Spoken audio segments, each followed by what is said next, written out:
Selamat pagi, saya Chandra Dewi kembali hadir menjumpai Anda tentunya dalam Cerdas 5 Menit.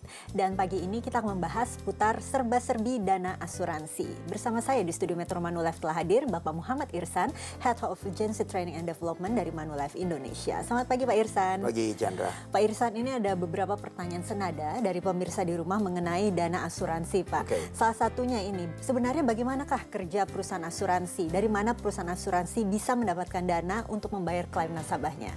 Bisa dijawab. Secara konsep sebetulnya perusahaan asuransi itu mengumpulkan dana dari nasabah. Nasabah ini kan punya kewajiban membayarkan premi, pihak asuransi punya kewajiban membayarkan benefit dengan catatan kalau terjadinya resiko tersebut. Jadi apa yang dikumpulkan oleh perusahaan asuransi dari tahun ke tahun itu menjadi satu dana atau ada di satu account. Dana inilah yang membayarkan apabila salah satu dari nasabah tadi mengalami resiko, sehingga ahli warisnya atau pihak yang ditunjuk itu mendapatkan uang pertanggungan yang biasa disebut uang pertanggungan di dalam asuransi sebagai benefit dari polis yang diperjanjikan dari awal.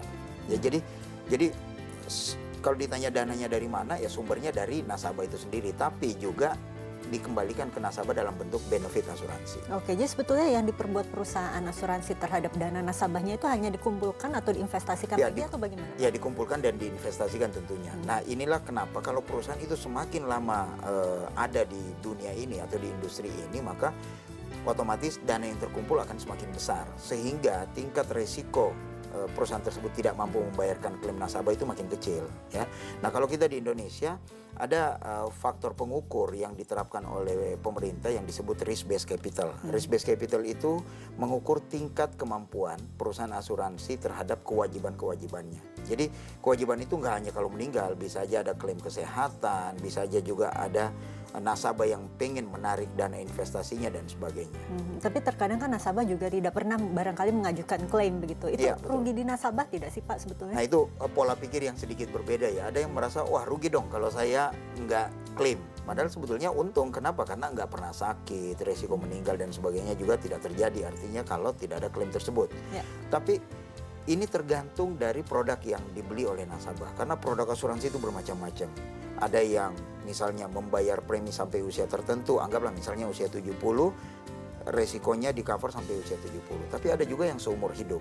Nah, kalau yang sampai 70 dan tidak terjadi apa-apa sampai dengan 70, misalnya ini term insurance, istilah di asuransi term insurance ya.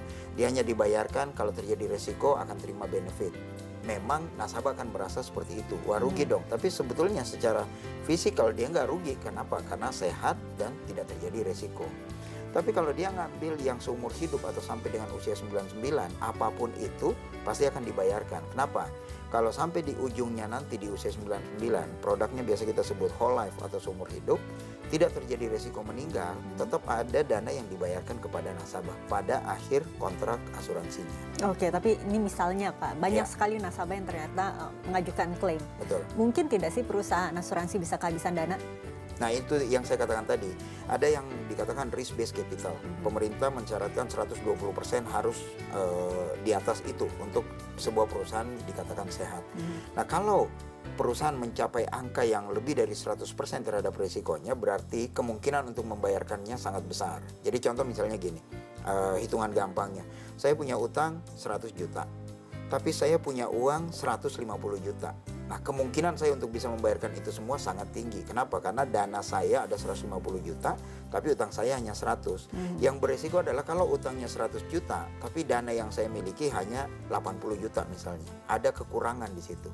Nah, inilah yang menjadi parameter bagaimana kita mengukur tingkat kesehatan perusahaan asuransi. Oke, jadi paling tidak bisa diberikan tips yang singkat ini bagi pemirsa di rumah Pak Irsan kiranya untuk memilih perusahaan asuransi yang tepat bagi kita. Ya, itu tadi kita mesti lihat pengalaman atau histori dari perusahaan tersebut, berapa lama dia sudah berkiprah di dunia asuransi, kemudian RBC-nya udah pasti karena itu kewajiban dari pemerintah, kemudian juga historical claim-nya seperti apa. Baiklah Pak Irsan, terima kasih banyak Pak atas kehadiran dan informasinya.